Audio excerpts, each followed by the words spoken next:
You know, we often think about what it takes to achieve something big. But what about something truly monumental? A kind of success that doesn't just last a lifetime, but echoes across ages.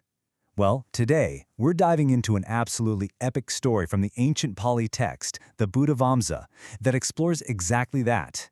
And trust me, this isn't about one lifetime. It's a journey that spans eons. So, what's the secret sauce? How do you become a Buddha, a fully awakened being? Is it just, poof, a single flash of genius, being born in the right place at the right time? Or is it something so much bigger, a path of dedication so long we can't even wrap our heads around it? Okay, so our story doesn't start with the Buddha we know. Nope, it starts way, way back with a guy named Sumedha. He's a hermit, an ascetic, and his entire epic journey, everything that follows, kicks off with a single, powerful, life-altering decision. So let's set the scene. Imagine this incredible, thriving city called Amaravati. Think, the best of the best.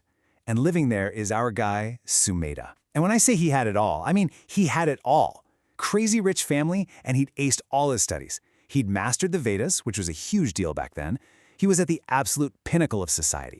But, you know, even with all that going for him, something was eating at him. He looked around at his perfect life and thought, wait a minute, I'm rich, I'm smart, but I'm still gonna get old, I'm still gonna get sick, and I'm still gonna die. It hit him like a ton of bricks. This whole cycle is just painful. And he knew deep down there had to be something more, something permanent, something deathless. So what does he do? He does the unthinkable. He gives away everything. All the money, the fancy life, the whole shebang. And he just walks away. Heads for the mountains to become a hermit. And he gets really, really good at it. I'm talking deep meditation, developing psychic powers, the works. Okay, so get this. One day, he's literally flying around, using those powers, and he spots this huge, joyful crowd on the ground, clearing a road. He's curious, right? So he floats down and asks, hey, what's the big occasion? And their answer just electrifies him. A Buddha is coming. The fully awakened one, Dipankara. Just hearing that single word, Buddha, it sparked this incredible joy he'd never felt before. So of course, Sumedha dives right in. I gotta help. They give him a section of the road to fix up, but he's running out of time. Before he can finish his part, bam, there he is. The Buddha Dipankara arrives with all his enlightened monks. And Sumedha's little patch of road, it's still a big, muddy mess. And in that split second, he sees his chance to do something truly extraordinary. And what does he do? Without even thinking about it, he throws himself down into the mud. He makes his own body into a human bridge, thinking, just let them walk on me. Don't let the Buddha get his feet dirty.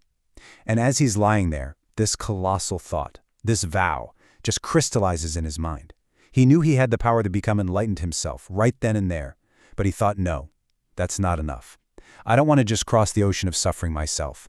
I want to become a Buddha to build a ship big enough to carry everyone across. And the Buddha Dipankara, he stops. He looks down at Sumedha, and with his special insight, he sees everything. He sees the power of this vow, the sheer scale of this aspiration. He gets it. This isn't just some guy in the mud. This is a universe-altering moment. And right there, standing over him, he makes a prophecy that is going to ripple through time itself. He says in Pali, "Aparime tokape, I am Buddho Poviseti," which basically means, okay, it's not going to be today or tomorrow, but in an immeasurable eon from now, this guy right here, he's going to become a Buddha. And a kappa or an eon isn't just a long time, it's like the entire lifespan of a universe. He even tells him what his future name will be, Gautama. So the reward for this incredible act wasn't instant freedom, but a guaranteed path to something even greater, way down the line. Now, this prophecy, it wasn't a get-out-of-jail-free card. It was more like getting the keys to the gym. The really hard work was just beginning. It was the starting gun for the longest, most intense training montage in history. Sumedha knew, okay, I've got the goal, now I need the tools. So he figures out there are 10 core skills he needs to max out. In Pali, they're called the parami, which means the perfections. Think of them as his character stats he needs to level up. You've got dana, which is like generosity on steroids. Nekkhamma, the guts to renounce worldly stuff for a bigger prize. And khanti, that's a big one, patience, like superhuman patience. There are 10 in all: generosity, virtue, renunciation, wisdom, energy, patience, truthfulness, determination, loving kindness, and finally, equanimity. Every single life from now on would be a chance to practice and perfect. And when we say a long time, I mean, we really can't even picture how long. This wasn't a 5-year plan. It was a commitment that makes geological time look like a lunch break. So in the countless lives that followed, Sumedha, who's now called the Bodhisattva, which basically means Buddha in training, keeps running into other Buddhas. It's like a recurring theme. And every time he does something amazing to show he's still on the path, still committed to that original vow. For example, during the time of a Buddha named Kondanya, our Bodhisattva is reborn as the super powerful king, Vijitakavi. He rules the whole world, and what does he do? He throws this huge feast for the Buddha, and then just gives his entire kingdom away. Just like that. Walks away from it all to become a monk. Talk about perfecting renunciation, right? And get this, it wasn't always as a human. During the time of Sumana Buddha, he was a Naga king. That's like a powerful divine serpent being. His name was Atulo. He comes up from his watery kingdom, puts on a whole divine concert for the Buddha, offers amazing gifts, and once again recommits to the mission. It gets even wilder. In another life, when Padimuma Bodha was around, he was born as a lion, king of the beasts. And one day he sees the Buddha meditating, and this overwhelming feeling of devotion just washes over him. So for a solid week, 7 days, this lion just stands guard, protecting the Buddha from anything and everything. Even as an animal, that core aspiration was still there, driving him. And here's the kicker, the really important part.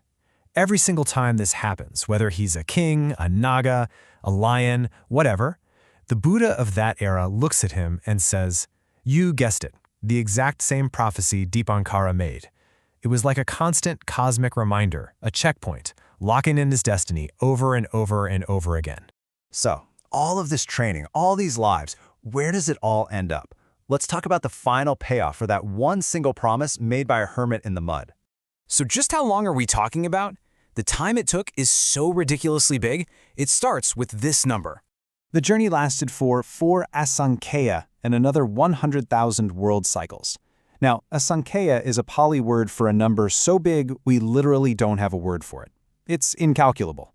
It's been politically described as the number 1 followed by 140 zeros. Just an unimaginable length of time. And all of that time, all that effort, was for one reason, for the sake of all beings.